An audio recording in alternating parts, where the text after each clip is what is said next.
Hi, welcome to the Tournament Center. I'm Zac Hill here with Craig Wescoe. We're going to take a look at Craig's draft on day 2. Now, can you tell us a little bit, Craig, about the deck that you drafted today? Well, it was a black-red aggressive deck. Not typically the sort of draft that I go, but you know that's what was open, and I just decided I'm going to take the deck that's being passed to me.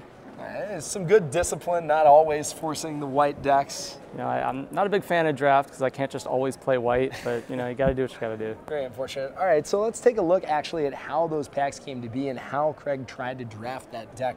So we're taking a look at the first pack right here. You know, a lot of cards. I see some okay white cards, but premier stuff in other colors. Tell us, what are you thinking about when you take a look at this pack? Well, I'm thinking about what the person to my left is going to take after I take Ixava. All right, so this is the card that you took right here. Right. Okay, so given that, walk us through your thought process. Okay, so the uncommons, there are a few. There's the Druid, I'm sorry, that's a common. This is one of the best commons. Okay. So that's a real good card to take. And also, let's see, what was in here? So I was really thinking about, there was a removal spell, the Fatal Fumes. I noticed Beetle Form Mage right here, a card that a lot of people really like. Yeah, so I'm not unhappy taking the Druid first. Sure. But Ixava kind of made my choice pretty easy. Okay, so you went with the Ixava here. Obviously, a 4/4 haste rare, first striking attacker, makes your Unleash cards really better. A card that puts you solidly into black-red aggro. Right. Okay, so let's take a look at the next pack and see how we followed up on that. So again, you know, a reasonable number of cards here. I see, you know, Punish the Enemy, a card that, you know, a solid removal spell. Rubble Belt Maka gets you through it. You know, Woodlock Crawler really getting its green decks. But what were you thinking about when you saw this pack? Were you excited, or were you saying, okay, this is going to represent a change of plans?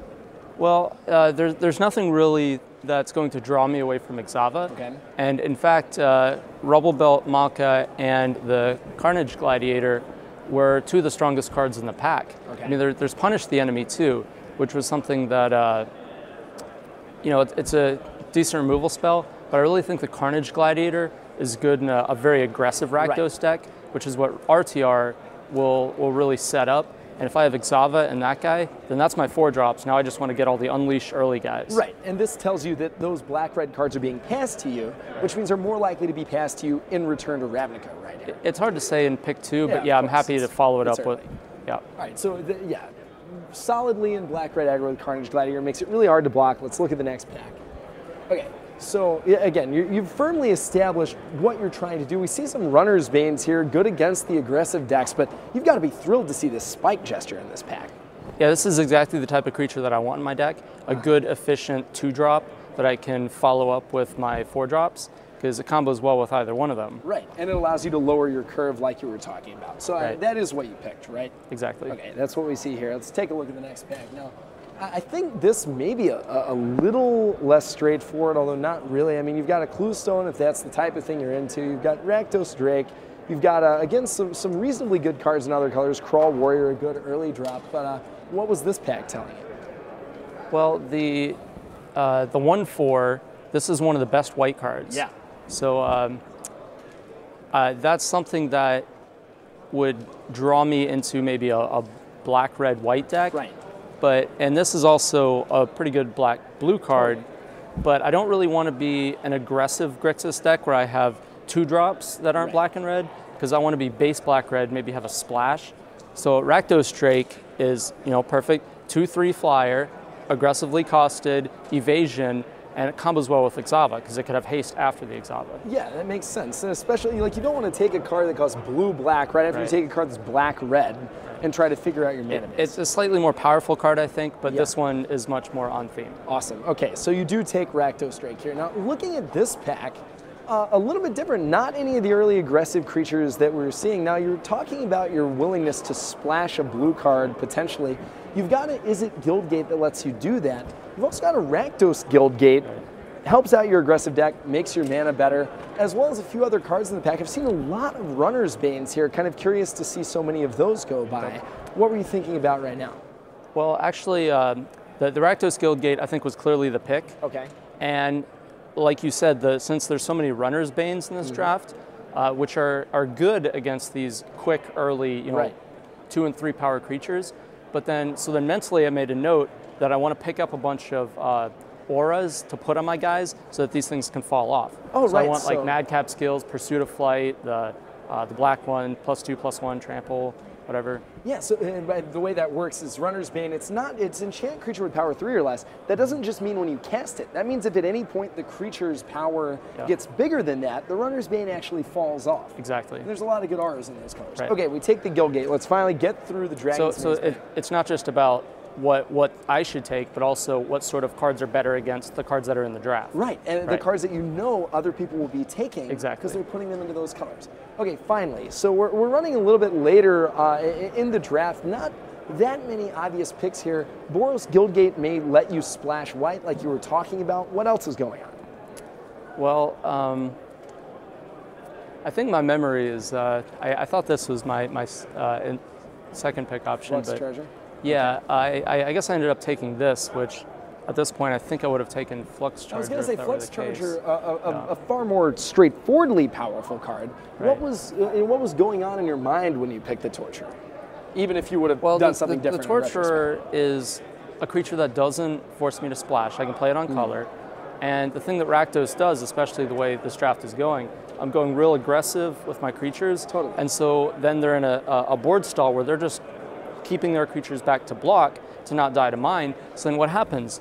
Oh, I'm just dealing you 2 every turn. Right, and even if they have a huge blocker, it functions almost like a flyer, and that it just allows you to push through the last several points of damage, while also making it a little bit harder for them to race you. So I'm not unhappy with that card in my deck. Cool. Okay, so we finally get to one of the later picks. I mean, there's a weapon surge that's pretty reasonable in a deck like the one you drafted. Not a whole lot else in this pack. What did you end up taking? Well, We'll see. I would take Weapon Surge here, but this card is in my deck. Okay. So I think the packs are a little messed up, not the way they were. Okay, so did you didn't take the Weapon Surge though? Maybe that was a anyway. I think the packs got a little mixed up with the. Okay. But this card's in my deck. Okay, so you did take Maze Abomination, though. You did play it in your deck. It is a card that you took. Okay, fine, let's take a look at the next pack. And I mean, this you see a really, really late Flux Charger here. A Morgue Burst that you know is an okay card in the deck, but it does cost 6. Your curve you said you were trying to lower. What did you decide to take here? Again, it would be not close. I would take Flux Charger, but I think that I don't have a Flux Charger. You're saying, okay, Flux Charger, probably not actually in the pack. We had a little bit of a mishap with the packs as we saw early on. So maybe we should go to pack 2. Let's assume this is something that is not an incredibly powerful first pick level card. I think most of the cards that I took from my deck were in the early picks that we already talked about. Okay. So maybe we fast forward to the next Yeah, and we're going to take a look actually at Gatecrash right after this. But anyway, you're not going to play Murmuring Phantasm. This sort of card's good against me though, because if they just play it on turn 2, they can block any of my guys. Right. So this is a card that I don't want to play against. All right, cool. So, let's get out of Dragon's Maze. Let's take a look at some of the early packs, what you're going to be playing in your deck anyway. We see Jurdas 1, we see Madcap Skills, exactly what you were talking about against some of those Runner's Banes. Some more expensive cards than the rest of the pack. You've got to be pretty excited to see the skills here, right, Craig? Well, my first thinking when I opened this pack is it's very weak. The power level of the pack is low. However, the Madcap Skills is what I was looking for, and it does have a lot of synergy with my deck. So I'm not unhappy taking it. I would prefer to get it, 3rd or 4th, but it's a card for my deck. All right, so let's take a look at the second pick. We've got another Madcap Skills. Not a whole lot else for your deck. Scorchwalker's okay. Shadow Slice, I guess you could theoretically use, but are you going to stay on plan here and take Madcap Skills? Again, Madcap Skills is great in my deck. Shadow Slice was the card I was hoping to table out of this. Though Scourgewalker is also playable in my deck. Skullcrack is a reasonable sideboard card if opponent has some life gain. But definitely take Madcap Skills here. All right, so let's look at the third pack out of Gatecrash. A Truefire Paladin, unfortunately, really hard to play for you right here. Massive rate of solid removal spell. Is this a particularly close pick for you? Yeah, well, this is one of the closer picks between Syndic Enforcer and Massive Raid, because I am short on removal. I have good creatures so far, and some of them are 4-drops. So that's what made me hesitant to take that guy. But Massive Raid, if I can just play some guys and be attacking, then they play some blockers. Massive Raid's a good, just get rid of your blocker, attack you. Right, not a phenomenal removal spell, but it's a removal spell. It usually comes late, but in my deck, I think it's better than Syndic Enforcer, even though overall it's a weaker card. All right, so finally, let's look at the 3 packs out of Return to Ravnica here. The final pack, we see a Rixmati Guildmage kind of does everything that you're looking for. It's an early drop, makes it hard to block, and can put the game away. Is there anything else you're looking at this pack besides the Guildmage? Well, I'm looking at Trained Carousel, but unfortunately, fortunately, the train is shipped on now. Yeah, so I took the Guildmage. Okay, fine. Yeah. Rough life. All right, the final couple of picks. Next pack, really quick. We see a Lotleth Troll Premier card. A lot of stuff you can't cast. I think this Dead Reveler is probably a pretty obvious pick here, or are you tempted by the Hellkite? No, I have a very low curve, so I don't want something big like this. The Dread Reveler is exactly what I'm looking for, because my deck is starting to be light on creatures. So I was hoping to pick up a lot of 2 and 3 drops in pack 3. So that's exactly the type of card that I want at this point. Pairs that's why I took with it your over Rakdos Drakes with your Exava too. Yep.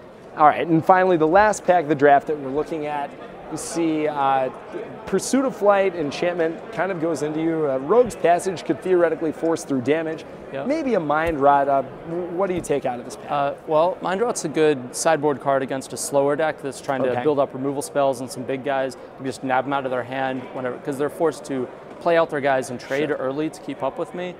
Rogue's Passage is a good way to get damage through, as you said, which is something my deck wants. But again, Pursuit of Flight, because of those blue enchantments that there were so many of early on. I want to, be able to get rid of those and get my guys bigger so that they can't just make the trades they're hoping to make. So yeah, I just went with cheap creatures and auras. Cool. Great to see that pan through out of the draft. Anyway, thank you very much, Craig Wescoe, drafting Rakdos Aggro, not White Weenie this time. I'm Zac Hill. This is the Draft Viewer. Let's get back to Pro Tour Dragon's Maze. I don't know how I'm winning.